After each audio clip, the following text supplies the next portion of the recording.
First time cooking in my kitchen dito sa aming bagong bahay kubo. So anong lulutuin ko for today? Ayan, ang lulutuin ko for today ay tinatawag na tinulang isda. Napaka-presko. Iba talaga ang makatira ka or nakatira ka dito malapit sa dagat. Kasi preskong-presko talaga yung isda. Ang aking tinola ay lalagyan ko ng sangig. Ito ay sangig, doy. Ito ay nagdadala ng aroma sa ating, tawag doon sa ating tinola. Pasensya na sa aking buhok, na sa aking ilong, day. Hindi pa ako nakapag-shave sa ilong ko, pasensya na. Ayan o, kitang-kita na. So this is sangig. And lagyan ko din ng okra. Kasi meron ditong fresh okra, yung binili ko pa. Kailan ko to binili? Kahapon. So ayan. Hindi na pala to fresh. Okay. At ang inay, nagsimba po ang inay. So without further ado, magluto tayo dahil ako lang isa na natira dito. Kasi nagsimba ang inay at hatid sundo yun ni Stephen. Kasi talagang ayaw ko nang mahihirapan ang mother ko. So once again, Ate In, thank you so much. Maraming salamat Ate In for the 10,000 cash. Binigay ko talagang buong buo kay mother ko. And thank you so much Dong Jonathan Kilas, yung estudyante namin na nasa Korea ngayon. Binigyan din ako ng 5,000 at yung 2,000 binili ko ng binili ko ng ganito, yung chopping board. Binili ko ng mesa. Ayan yung mesa. Yan, binili ko ng mesa para meron kaming mesa. Thank you, Dong Jonathan Kilas. Ayan. At ano pa yung binili ko? Yung initan ng tubig at balde. Thank you so much, Dong. At may natira pa ng 3,000. Yan ang ibigay ko sa aking lola, nanay mo sa 3,000 para sa kanya. Kaya kahapon, ang daming blessings na dumating. Ate In, thank you so much. God bless you. And sa chocolates para sa aking mga pamangkin. Sige na, magluto na ako ng ng tinolang fish. Okay, so first things first is luya. Iano ko na to, ang luya, isabay ko na to sa tubig. At yung pagkaligo namin ng inay ng dagat ay kumuha siya ng bato. Ayan o. Kumuha siya ng bato pangdurog sa bawang.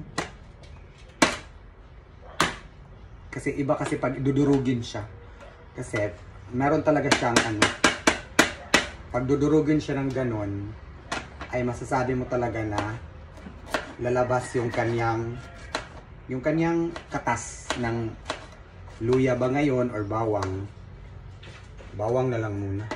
Kasi ang luya, parang hindi pantay yung hindi pantay yung tiles kasi nga meron siyang ganyan. So bawang na lang ang aking dikdikin ng bato na ito. At alam niyo po, sobrang linaw ng dagat. As in. At malinis, sobrang linis. Yun yung mag-guarantee ko sa inyo. Dito sa Katmon na sobrang linaw at linis ng dagat. Bakit? Kasi dito, malapit sa amin na dagat is Marine Sanctuary. So, ibig sabihin, pag Marine Sanctuary na dagat, hindi pwede na manghuli ka ng isda. Yes, totoo yan. Hindi pwede na manghuli ka ng isda. Ay. Kaya, malinis na malinis ang dagat namin. Guy, ang langaw. Stoy, langaw. So, lutuin ko na to ng mabilisan kasi nga may langaw. At syempre, kailangan maraming kamatis. Iba no, pag nakatira ka malapit sa bayan. Kasi ang daming gulay. Dito kasi sa bayan, yung mga gulay sa bukid, dito kasi yung bagsakan. Kaya, hindi na kami mahirapan sa gulay dito. Kahit hindi pa kami nakapagtanim. Ganun lang, Doy. In fairness, higop tayo mamaya ng sabaw. At binigyan pa pala ako ni Ate In ng seaweed lover. As in, ang sarap ng Ate In. Thank you so much. Ang bait ni Ate In. Sobrang bait. At ito yung sangig. Ito yung sangig na ilalagay natin para meron siyang aroma. Ang ating tinolang fish.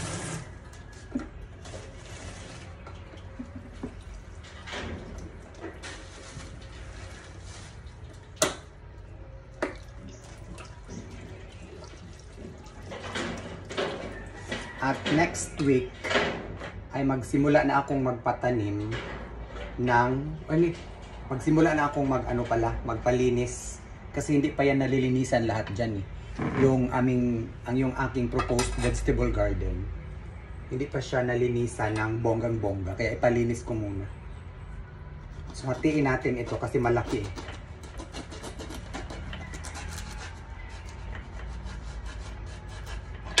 Yan o, priskong-prisko dahil. Tingnan niyo yung mata. O, ganun ang mata sa prisko dahil. Clear.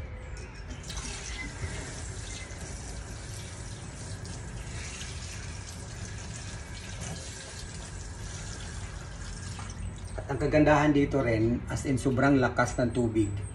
Kahit elevated yung area, yung gawin kong tinola dalawa. Yung iba, ayan o, tinola. Yung iba gawin kong paksiw. Kasi nagpabili ako kay Bustepe ng 1 kilo.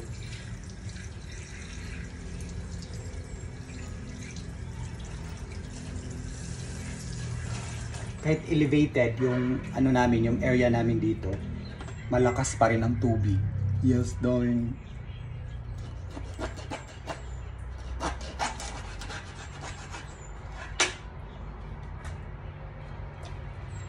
So ito na yung ating tinola.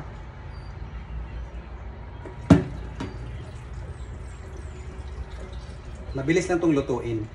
Oo, kasi ang isda, mabilis lang naman talaga yan maluto. So i-ano na natin lahat, ang okra, ang isda, para isang na lang, isang pakulo na lang. Pagkatapos ng kumulo, ay lahat na, yun na, ulam na.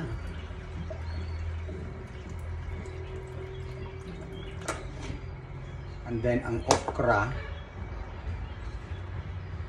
ilahat ko na to yung okra. Kasi talagang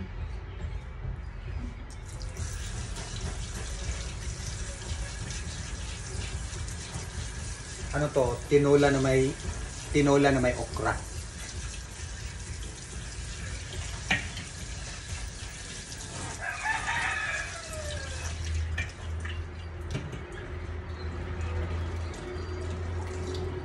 And first, once again, this is my first time cooking in my new kitchen. Kasi ang nagluto kahapon, kasi nagpabili ako kahapon ng ay hindi pala first time ito. Ngayon ko lang binidyo. Ngayon lang ako nakapag-video na nagluto ako. Nagluto na pala ako ng kanin dito.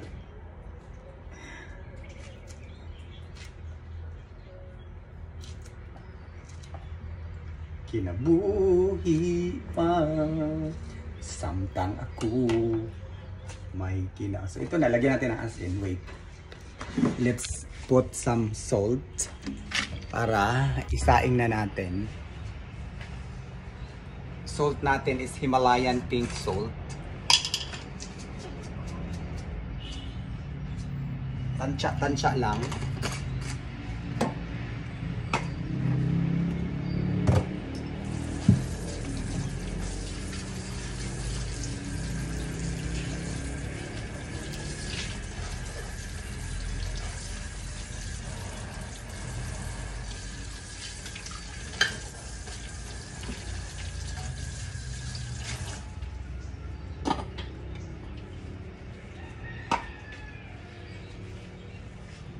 Yayung antang duwa. So ilungag na natin, saing na natin. And that's it. Pakuluan lang yan. Pagkulo niyan ay luto na. At itong natirang isda ay Gawin ko siyang paksiw.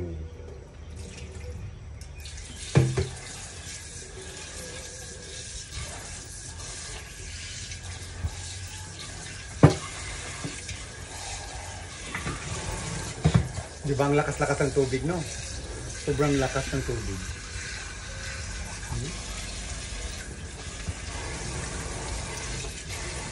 Yung ating fish. This is our fish. Fishes. Agoy, palid dun. Okay. Okay. So that's all. And hintayin muna natin na maluto ang maluto ang ating paksiw. O paksiw. Tinola. Tinola pala ito dahil.